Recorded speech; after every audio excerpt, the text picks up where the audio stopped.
Админ ивент в 99 ночей в лесу. Сначала нам заспавнили 2 рубиновых сундука.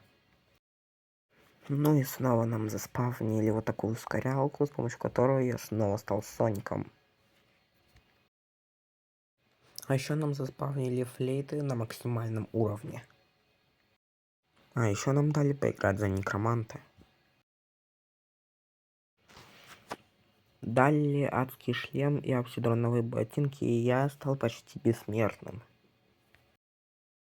А тут почему-то культист, которого я сделал зомби, стал бить меня.